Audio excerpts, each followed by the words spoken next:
al otro daba voces diciendo: Santo, santo, santo, Jehová de los ejércitos. Toda la tierra está llena de su gloria. Y los quiciales de las puertas se estremecieron con la voz del que clamaba, y la casa se llenó de humo. Entonces dije: ¡ay de mí, que soy muerto! Porque siendo hombre inmundo de labios, y habitando en medio de pueblo que tiene labios inmundos, han visto mis ojos al Rey, Jehová de los ejércitos. Y voló hacia mí uno de los serafines, teniendo en su mano un carbón encendido, tomado del altar con unas tenazas, y tocando con él sobre mi boca, dijo: he aquí que esto tocó tus labios, y es quitada tu culpa y limpio tu pecado. Después oí la voz del Señor que decía: ¿a quién enviaré? ¿Y quién irá por nosotros? Entonces respondí yo: heme aquí, envíame a mí. Cierra tus ojos, dile al Señor que te hable hoy. Dile al Espíritu Santo que toque tu corazón. Que la palabra vaya cargada con el poder del Espíritu de Dios. Y que el Espíritu de Dios te ministre. Que el Espíritu de Dios ponga en ti lo que yo he recibido. Lo que he recibido de parte de Dios y lo que he visto en este pasaje. Lo que a mí me ha enseñado el Señor en este pasaje para mi vida, que también lo enseñe para la tuya. Gracias, Señor. Habla a tu pueblo. Señor, glorifícate. Perdona todos nuestros errores y nuestros pecados. Y gracias por permitirnos predicar tu palabra. Te damos gracias en el nombre de Jesús. Amén. Aleluya. Toca una melodía, por favor. El profeta Isaías va al templo, a la casa de Dios, y allí se pone a buscar al Señor. Y cuando está buscando al Señor, él tiene una visión. Es la visión que acabamos de leer. Pero a mí lo que me llamó la atención es que la visión dice que fue en el año en que murió el rey Uzías. O sea, él está dando una fecha para que todo el mundo entienda cuándo él recibió la visión. La fecha todo el mundo la podía conocer, porque no era la muerte de cualquiera, era la muerte del rey. Cualquiera podía decir: conozco esa fecha. Era la muerte del rey Uzías. Pero lo que a mí me llamó la atención es: en el año en que murió el rey Uzías, vi yo al Señor. Y eso a mí me hace bien. ¿Por qué? Porque el rey dice, el profeta dice: en el año en que murió el rey Uzías, vi yo al Señor. ¿Por qué dice eso? ¿Ustedes saben que un líder es muy importante? Sin líderes el pueblo se tuerce. Por eso el Señor dice en Efesios capítulo 4 que ha constituido en la iglesia apóstoles, profetas, evangelistas, pastores y maestros, a fin de perfeccionar a la iglesia para la obra del ministerio, hasta la estatura y la plenitud de un varón perfecto. Es decir, el Señor ha colocado hombres a su iglesia para que la iglesia corrija, predique, discipline, enseñe la visión, enseñe el evangelio. Un líder es importante. La verdad, nosotros no vemos a Dios. Nosotros vemos a Dios a través de la gente. ¿Quién de aquí ha visto a Dios? Pero ¿cuántas veces lo has visto a través de alguien? Porque es verdad, nosotros no podemos ver al Señor, pero sí lo vemos a través de la gente. Por eso dice el apóstol Pablo que nosotros somos cartas escritas. Y no con tinta, sino escritas por el Espíritu del Dios vivo y verdadero. Es decir, la gente va a ver a Dios en ti. Tú eres un reflejo de Dios en esta tierra. Tú eres un reflejo de la gloria de Dios en este lugar. Por eso la Escritura dice que cuando Pedro y Juan entraron en el sepulcro, no vieron al Señor, pero creyeron que el Señor estaba vivo. ¿Por qué? Porque lo que pasaba en el sepulcro estaba gritando que solamente podía haberlo hecho Jesús. Nadie hubiera podido hacer lo que Jesús hizo. Lo que estaba en el sepulcro estaba diciendo: Jesús está vivo. ¿Por qué? Porque los lienzos y el sudario estaban divididos, estaban apartados, estaban bien colocados, y eso solamente lo hubiera podido hacer el Señor. Si el Señor hubiera sido robado, el ladrón se hubiera llevado al Señor con los lienzos y el sudario. Un ladrón jamás se hubiera parado a quitar los lienzos y el sudario del cuerpo del Señor, dividirlo y apartarlo, jamás, y menos doblarlo. La Biblia dice: estaba bien doblado. Por eso Pedro, cuando entra, él lo primero que ve es el sudario y ve el lienzo y dice: esto solamente lo ha podido hacer Jesús. Jesús está vivo, no está en la tumba. ¿Por qué creyó Jacob que José vivía si no lo había visto? Dice la Biblia: viendo el trigo en los carros de Egipto, entonces dijo: José vive y yo también vivo y he de verle. Es decir, la gente va a ver a Dios en ti, porque tú eres un sudario del Señor, que estás apartado del mundo y que testificas en la propia tumba, símbolo de la muerte, que hay vida en ti, que tú tienes vida de Dios, y la gente ve a Dios en ti. ¿Por qué Jacob va a creer que José está vivo? ¿Cuántos años hace que no lo ve? Hace muchos años que no ve a José. Cree que lo han devorado las bestias del campo. Es más, tiene hasta el testimonio de la túnica manchada en sangre de que José está muerto. Pero bastó con ver el trigo, bastó con ver los carros de Egipto llenos de trigo para creer que José estaba vivo. ¿Y por qué los carros de Egipto? Porque Egipto significa el mundo y los caballos significa algo veloz. Nosotros estamos en el mundo, nosotros no vivimos en Marte, pero escucha, aunque somos los carros de Egipto, hay trigo de Dios en nosotros. Está la palabra de Dios en nosotros y la gente tiene que ver a Dios en nosotros. ¿Por qué digo esto? Porque la Biblia dice en Jueces capítulo 21, versículo 25: en estos días no había rey sobre Israel y cada uno hacía lo que bien le parecía. Es decir, no había líder, nadie que les dijera lo que tenía que hacer, y cada uno vivía a su manera, vivía a su aire. Eso está en el libro de los Jueces. En el libro de los Jueces, porque los reyes en Israel empiezan en Primera de Samuel.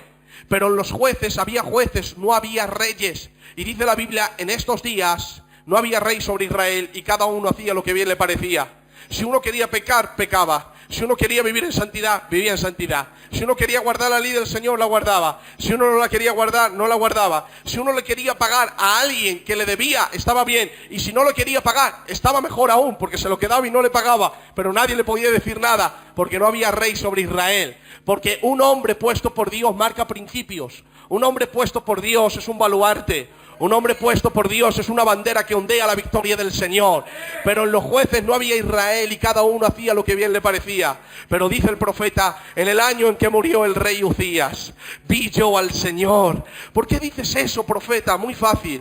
Porque hemos dicho que el testimonio de un hombre es importante, ¿verdad? Y nosotros reflejamos la gloria de Dios, ¿verdad?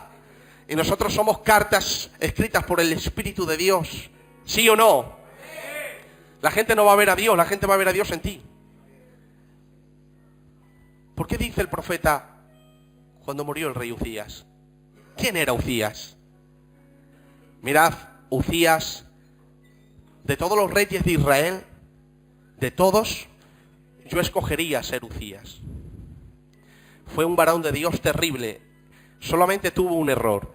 Cuando era muy viejo, porque le hizo el Señor muy poderoso, quiso traer incienso en la casa del Señor. Eso no se puede, es para los sacerdotes. Y entonces los sacerdotes le dijeron: tú eres rey, no eres sacerdote, párate. Y el Señor lo dejó leproso y murió apartado en una chabola. Pero quitando ese error de anciano, Uzías era un verdadero hombre de Dios. Su biografía está en 2 de Crónicas capítulo 26. También se le puede llamar Azarías. Con 16 años empezó a ser rey sobre Jerusalén. La Escritura dice que reinó 52 años. Lo primero que dice la Biblia de él, dice: hizo lo recto ante los ojos de Jehová. Mirad, tener un líder así, tener a alguien que tú ves, que puedes confiar en él porque vive cerca de Dios, es muy importante. No es lo mismo tener en casa a alguien que tú sabes que va como palpando la pared a ciegas, a uno que tiene la visión de la casa y sabe lo que está haciendo. Entonces, lo primero que la Biblia dice del rey es: hizo lo recto ante los ojos de Jehová. La Escritura dice que cuando había un rey malo, el pueblo se torcía. Y cuando había un rey bueno, el pueblo seguía al Señor. Es que un líder es importante y el profeta lo sabía. Por eso lo primero que dice es: hizo lo recto ante los ojos de Jehová. Lo segundo que dice la Biblia de Uzías, dice: persistió en buscar a Dios. O sea, no era un titubeante, no era un líder titubeante, era un líder con persistencia, buscando a Dios y buscando a Dios. Es impresionante tener un líder así. Ojalá yo tenga a alguien a mi lado que yo pueda ver con mis ojos, que tiene persistencia, que busca al Señor, que clama al Señor. Uzías era de los que persistía clamando a Dios. Eso es lo segundo que la Biblia dice de él. Lo tercero es que la Biblia dice que era entendido en visiones de Dios. Impresionante, no era profeta, pero entendía las visiones. ¿Por qué? Porque persistía en buscar. ¿Sabes lo que me enseña eso? Me enseña de que aunque era rey, oraba como los profetas.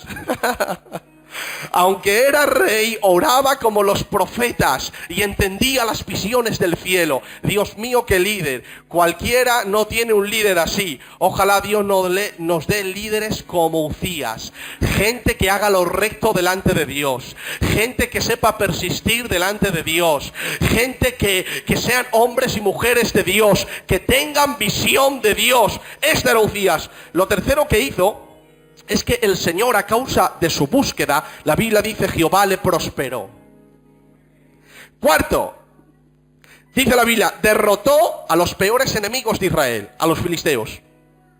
Rompió el muro de Gat, una de las 5 ciudades de los filisteos. Rompió el muro de Jafnia, el muro de Asdod. Y ahora dice, y edificó ciudades allí.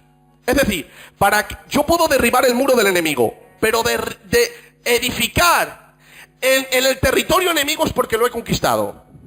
Lo cual quiere decir que no solo derribó los muros de los enemigos, sino que edificó en tierra enemiga. Conquistó a los enemigos. Y para nosotros no pasa nada, pero para Israel era muy importante en aquel entonces porque los enemigos no tenían piedad, mataban hasta los niños de Israel. Pero ahí estaba su líder Uzías, que buscaba a Dios, que persistía en buscar al Señor, que era entendido en visiones y que derribaba los muros de los enemigos y conquistaba las ciudades fortificadas. La Escritura dice, Dios le ayudó contra los filisteos. Derrotó a los árabes, el pueblo más grande en aquel entonces, que habitaban en Jurbaal. Derrotó a los hijos de Lot, los amonitas. ¿Os acordáis que prediquemos de Amón? Semillas ilegítimas. Los amonitas le tenían tanto miedo que le hacían regalos. Su fama, la Biblia dice, se divulgó hasta la frontera de Egipto. Su fama se extendió hasta la frontera de Egipto. Dice el texto sagrado, se había hecho altamente poderoso. Impresionante tener un líder así, hermanos. Sexto, Uzías también edificó torres en Jerusalén junto a la puerta del ángulo y junto a la puerta del valle y las fortificó. Séptimo, edificó torres en el desierto, abrió muchas cisternas. Ahora nosotros tenemos el agua tranquilamente en casa, le damos, pero antiguamente estamos hablando de hace más de 2700, 800 años. Este rey abrió cisternas. La Biblia dice, porque tuvo mucho ganado, así en la Cefela como en las vegas, y viñas y labranzas, así en los montes como en los llanos fértiles, porque era amigo de la agricultura. Impresionante, un hombre sabio. Escucha esto. 8. Uzías tenía un ejército de guerreros, los cuales salían a la guerra en divisiones, de acuerdo a la lista hecha por mano de Jehiel, escriba, Masías, gobernador, y Ananías, uno de los jefes del rey. Todo el número de los jefes de familias, valientes y esforzados, eran de 2600, y bajo la mano de estos, el ejército de guerra era de 307.500 guerreros poderosos y fuertes para ayudar al rey contra los enemigos. O sea, era un líder tan impresionante, Rubio, que tenía 300.000 guerreros en su mano. Para gobernar, créanselo, 300.000 guerreros. Eso solamente lo sabe quien lleva un grupo. Yo estoy llevando un grupo de no sé cuánta gente y a veces pues me se olvida llamar. O wow, no has venido y no me di cuenta. Para gobernar 300.500 guerreros, tienes que tener mucho carácter. Por eso he dicho que a mí me gustaría ser Uzías.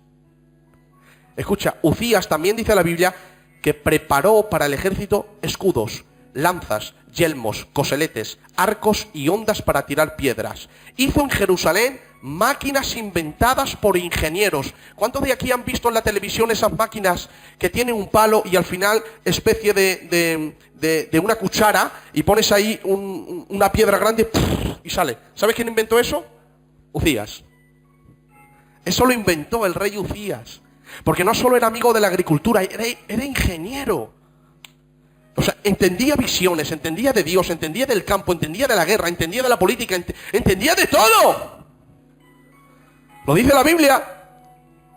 Dice, preparó e hizo en Jerusalén máquinas inventadas por ingenieros para que estuviesen en las torres y en los baluartes, para arrojar saetas y grandes piedras. Y su fama se extendió lejos, porque fue ayudado por Dios maravillosamente para hacerle poderoso. ¿Quién no quiere un líder así, hermanos? Impresionante, cuántas cualidades tiene. Buscaba al Señor, persistía en buscarle, hizo lo recto delante de los ojos de Jehová, entendía las visiones de Dios, era ingeniero, amaba la agricultura, conocía el campo, sabía crear torres, derribaba las murallas de los enemigos, conquistaba la tierra enemiga, allí edificaba las ciudades. Impresionante. Ahora entiendo al profeta. El profeta, se muere el rey Uzías y el pueblo dice, ¿qué hacemos ahora? Porque solemos pensar así. Cuando sale un pastor de una iglesia decimos, ¿y qué hacemos ahora? Solemos pensar así. Y el profeta dice, Señor, ¿qué hacemos? Y se va al templo a orar. Y es ahí, cuando muere el rey Uzías, cuando lo primero que ve en la visión, dice, vi al Señor. Oh Dios, esto a mí me habla. Vi al Señor.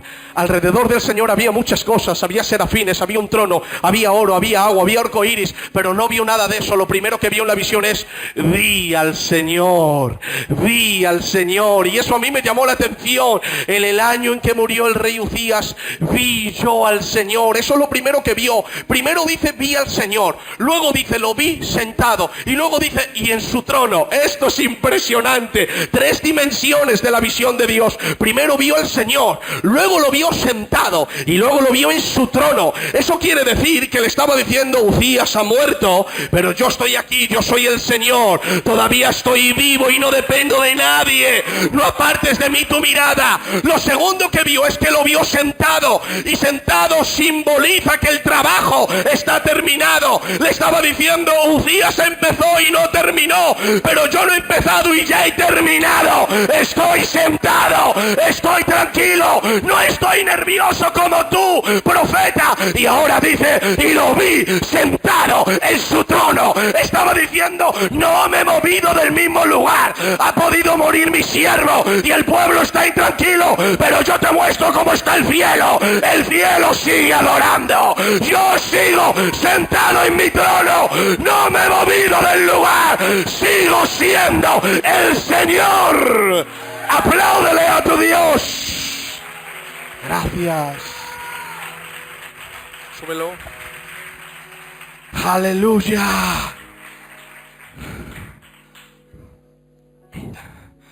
¿Has entendido lo que he escrito? Lo que el Señor me ha dado. Lo primero que vio es al Señor. Iglesia,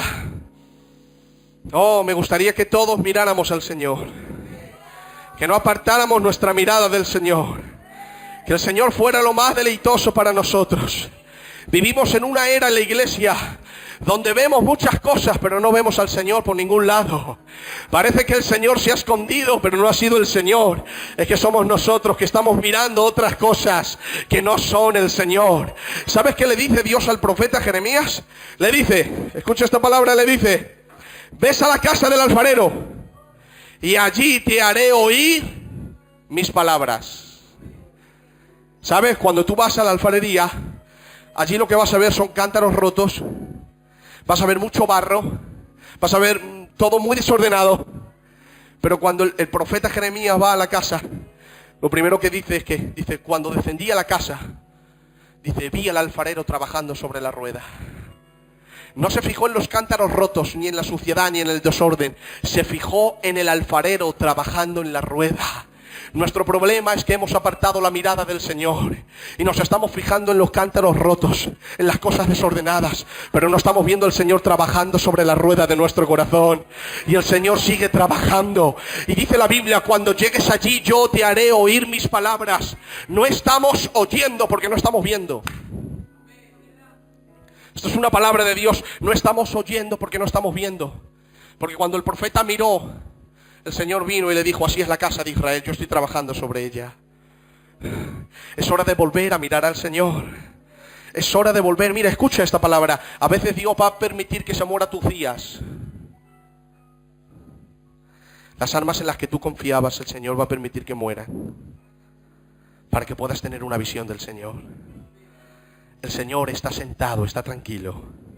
El pueblo puede estar muy nervioso, puede decir, es que Uzías ha muerto, ¿qué vamos a hacer ahora? ¿Cómo vamos a vencer a los filisteos? ¿Cómo vamos a derribar las torres? ¿Qué vamos a hacer ahora? ¿Quién inventa las cosas? ¿Quién ama la agricultura? ¿Quién entiende las visiones? No importa, el Señor está sentado. El Señor sigue siendo el Señor, aunque el mundo se venga abajo, aunque el cielo se estrelle contra la tierra, el Señor sigue siendo el Señor y está sentado en su trono. Mira este versículo que he leído. Mira este versículo, Josué 1. A mí me ha hecho mucho bien. Lo he leído hoy por la tarde. Josué 1. Dice, aconteció después de la muerte de Moisés, siervo de Jehová, que Jehová habló a Josué, hijo de Nun, servidor de Moisés, diciendo, mi siervo Moisés ha muerto. ¿Lo sabía Josué o no lo sabía? Sí, pero le recuerda a Dios, mi siervo Moisés ha muerto. Ahora pues levántate tú y pasa este Jordán con el pueblo, que yo te he dado a la tierra que yo he jurado que te la daré. O sea, Señor, Moisés era más que Uzías. Porque era profeta, era legislador, como una vez dijo, tenía un ministerio polifacético, era juez, gobernador, predicador, pastor, legislador, intercedor, estratega militar, ministro de salud, ministro de economía, adorador, compositor, profeta, era impresionante. Este había muerto y el pueblo estaba muy nervioso, pero Dios le dice, mi siervo Moisés ha muerto, métetelo en la cabeza, te lo he quitado de en medio, me lo he llevado conmigo, de hecho ni siquiera lo necesitas mis palabras, ahora pues levántate y pasa tú este Jordán, que yo he dado a mi pueblo. Escucha, no dependes de los hombres, no dependes del ambiente, no dependes de la circunstancia, dependes del Señor. Pon tu mirada en el Señor, Él está sentado en su trono.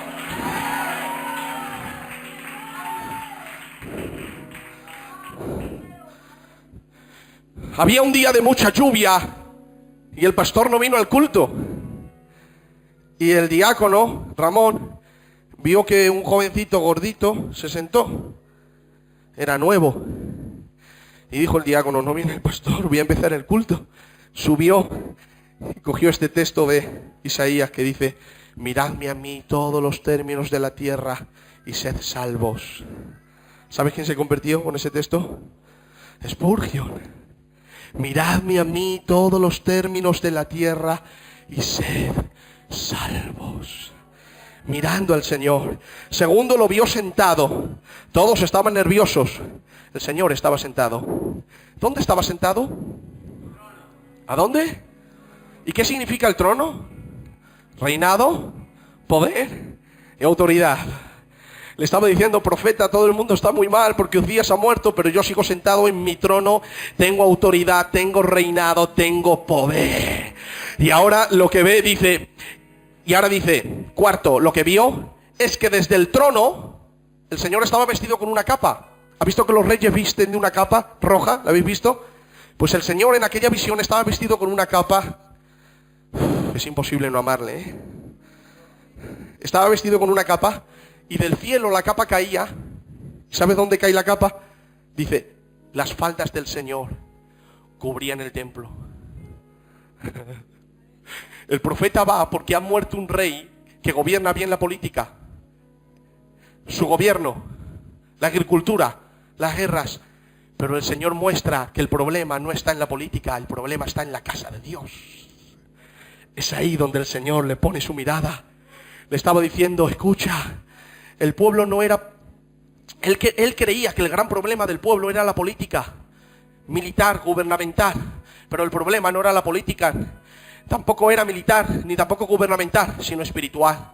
No importa, le estaba diciendo Dios, que políticamente o militarmente o gubernamentalmente estuvierais bien. Si tus corazones no están unidos al templo y sobre todo al Señor del templo, entonces todo está mal. La capa del Señor no cayó en el trono. No le estaba diciendo, no te preocupes, Uzías está muerto, pero mi capa cubre el trono. No, la capa cayó sobre la casa de Dios. Uzías, lo importante no es el gobierno del pueblo, lo importante es la vida espiritual del pueblo. No es que todo políticamente esté correcto, es que todo de corazón esté correcto. Vio la casa de Dios y el Señor la cubría. Y ahora la Biblia dice que es cuando dijo él, ay de mí. Dice el profeta, ay de mí, que siendo hombre de labios inmundos y habitando en medio de un pueblo que tiene labios inmundos, mis ojos han visto al Rey, Jehová de los ejércitos. ¿Sabe lo que le estaba diciendo Dios? Le estaba diciendo Isaías, el gran problema entre tú y yo no es que tengas rey. El gran problema entre mi pueblo y yo no es que no tengan rey. El gran problema entre tú y yo y mi pueblo y yo es el pecado. Porque lo único que vas a escuchar de mí es santo, santo, santo. Podían haber dicho los ángeles millones de atributos de Dios, pero solo se fijaron en uno para que el profeta escuchara: santo, santo, santo. Mira lo que ha escrito aquí. Se encuentra con una visión de la majestad de Dios. Ahora escucha lo que el Señor me ha dado. La iglesia ha perdido la visión de la majestad de Dios. Una iglesia que ama más cubrir sus necesidades que andar en principios, que ama más la emoción que la unción, le tiene más miedo al arrepentimiento que al pecado. Ama más la diversión del mundo que el gozo de la casa de Dios. Encuentra placer en las fiestas paganas y no se goza en la fiesta del Señor. Tiene más miedo a ser pobre que a ser pecador. Y eso le estaba enseñando Dios al profeta. En pocas palabras le estaba diciendo Isaías: tu mayor problema entre tú y yo no es político, gubernamental. El mayor problema entre tú y yo es el pecado. Por eso dice Dios en Isaías: vuestros pecados han hecho división entre mí y vosotros. Dice el Señor, el gran problema del Señor contigo no es que seas pobre, no es que estés enfermo. El gran problema del Señor es que no quieres arrepentirte, no quieres morir, no quieres dejar tu pecado. Y hay una división grande entre tú y yo. Pero hoy el Señor te dice: vuelve a mí y estemos a cuentas. Si tu pecado fuera como la grana, como la nieve, serán emblanquecidos.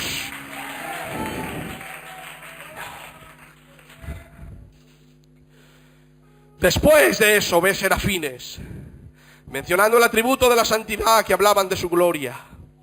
Mirad cómo fue la visión. Dice el profeta: vi al Señor. ¿Dónde estaba el Señor? En su trono. Luego dice: sus faldas llenaban el templo. La visión fue de arriba abajo, del cielo al templo que estaba en la tierra. Nota esto, Ramón. Del cielo abajo. Dice: volví a mirar arriba y vi serafines. Dice: y el uno al otro daban voces. La visión fue así. Y ahora es cuando ve de arriba abajo, de un lado a otro, cuando ve eso se menciona la gloria. ¿Qué es lo que vio? La cruz. De arriba abajo, derecha, izquierda. Y cuando ve la cruz, entonces escucha la gloria. Ahí debe de estar nuestra mirada, en la cruz. Allí está la gloria de Dios. Allí está nuestra redención. Allí está nuestro Salvador, lidiando con nuestro pecado, lidiando con nuestra maldad, mostrando la sabiduría de Dios oculta. ¿Saben lo que es el Evangelio? El Evangelio es ni más ni menos que Cristo crucificado. Si no te dicen esto, no te han predicado el evangelio de Dios. Las buenas nuevas empiezan con unas malas noticias. El Salvador murió, el Salvador sangró, el Salvador murió en una cruz, y terminan con las buenas. El Salvador resucitó para justificarte, para salvarte, para redimir tu corazón. Aleluya. Allí se resuelve el problema. Tu mayor problema no es político, ni financiero, ni sanitario. Tu mayor problema es el pecado. Y en la cruz es resuelto.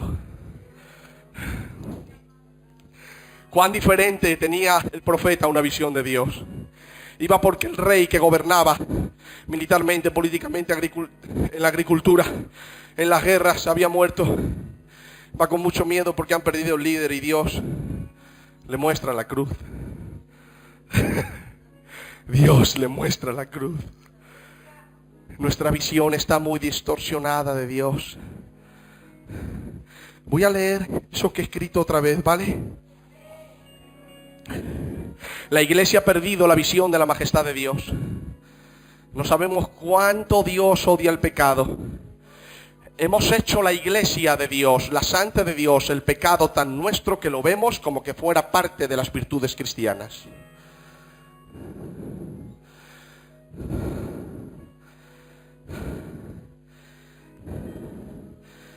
La iglesia ha perdido la visión de la majestad de Dios. Una iglesia que ama más cubrir sus necesidades que andar en principios. Es decir, los principios de Dios es: no hagas esto. Pero si yo tengo que hacer esto para cubrir mi necesidad, lo hago. Ando más por cubrir necesidades que andar por principios. Menos mal que Sadrach, Mesach y Abednego no eran así. No cubrían la necesidad de su cuerpo, sino que andaban en los principios de Dios. Que anda en principios, que ama más la emoción que la unción. A todos os gusta más una obra de teatro y una danza que una palabra de Dios.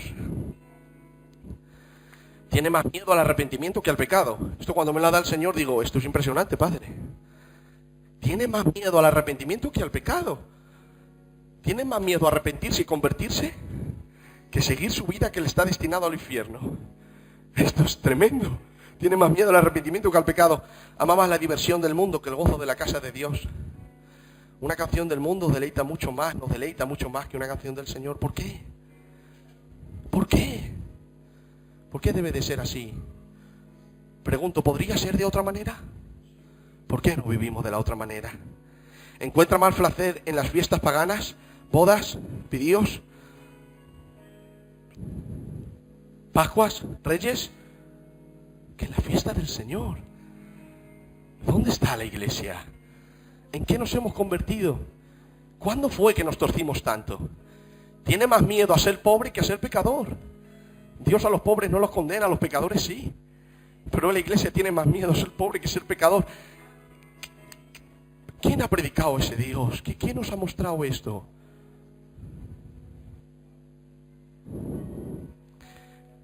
El profeta iba porque tenía muchos miedos políticos, gubernamentales. Y el Señor le muestra la cruz.